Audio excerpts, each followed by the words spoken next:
নমস্কার দর্শক, আমি জয় হাজরা। আপনারা দেখছেন ওম বাংলা। দর্শক, রিসেন্টলি আপনারা খবরটা সবাই শুনেছেন, কম বেশি সবাই শুনেছেন। সেটা হচ্ছে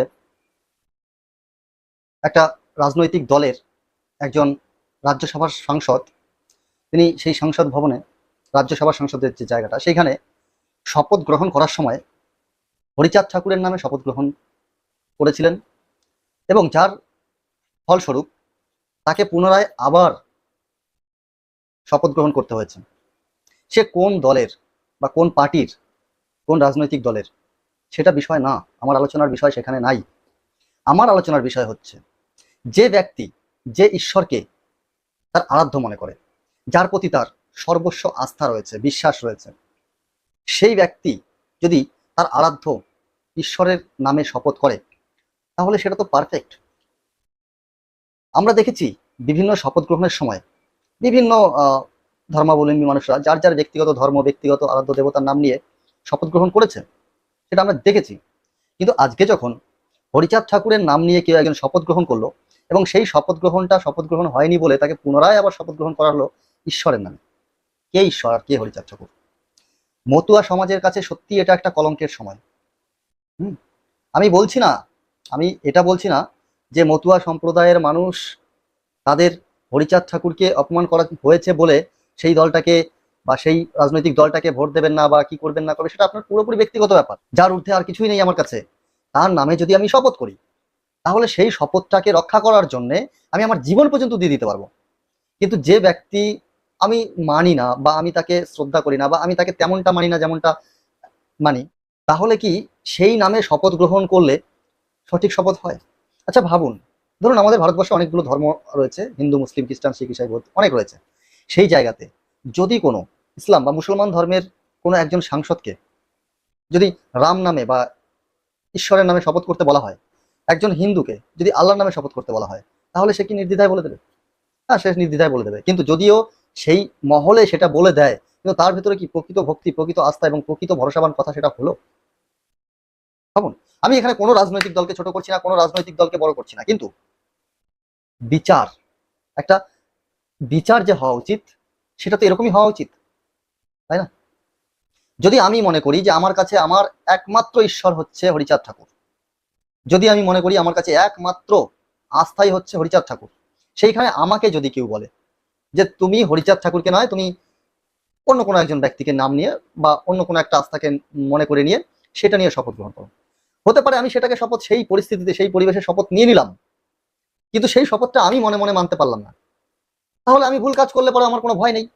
বিষয়গুলো নির্ভর করছে সম্পূর্ণ ব্যক্তিগত আস্থার উপরে, যাকে ভরসা করে আমি মিথ্যা কথা বলবো না, আমি অসৎ কাজ করব না। তো সেই জায়গাটাকেও নষ্ট করে দেওয়া হচ্ছে কেন? এটা কি বিচার করার বিষয় নয়? প্রশ্ন তো এখানেই।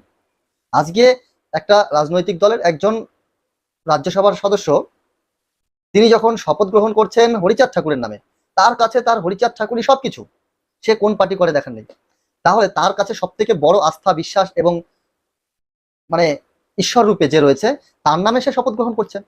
তার মানে সে পারফেক্ট একটা শপথ নিচ্ছে।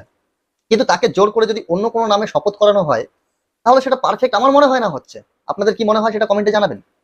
তাহলে সেই জায়গাতে যদি আমি মনে করি একটা পারফেক্ট শপথ গ্রহণ করে আমার দায়িত্ব আমি নেব, তাহলে আমাকে সেই দায়িত্বের ওপর আমার পূর্ণ আস্থা, ভক্তি যার প্রতি রয়েছে তাকে নিয়েই শপথ করা উচিত। তো যাই হোক, বিষয়টা খুব ছোট, খুব ছোট বিষয়, যে হরিচাঁদ ঠাকুরের নামে শপথ গ্রহণ করেছে বলে সেটা বাজেয়াপ্ত হয়েছে এবং পুনরায় তাকে ঈশ্বরের নামে শপথ গ্রহণ করতে হয়েছে। তো যদি হরিচাঁদ ঠাকুরের নামে শপথ গ্রহণ করা বন্ধ হয়ে থাকে বা না করা যায়, তাহলে আগামী দিনেও দেখব যে কার নামে শপথ গ্রহণ করা হচ্ছে, এই দেশ কোন পথে যাচ্ছে, এই দেশের আদর্শ কোন পথে যাচ্ছে, এই দেশ কি চাইছে, কোন পথে সবাইকে নিয়ে যেতে চাইছে, জোর করে হোক বা নিয়মের মধ্যে বেঁধে হোক। দর্শক, আপনারা নিশ্চয়ই বুঝতে পারছেন যে আমি কি বিষয়ে কথা বলতে চাইছি এবং খুলে কেন বলতে পারছি না, নিশ্চয়ই বুঝতে পারছেন।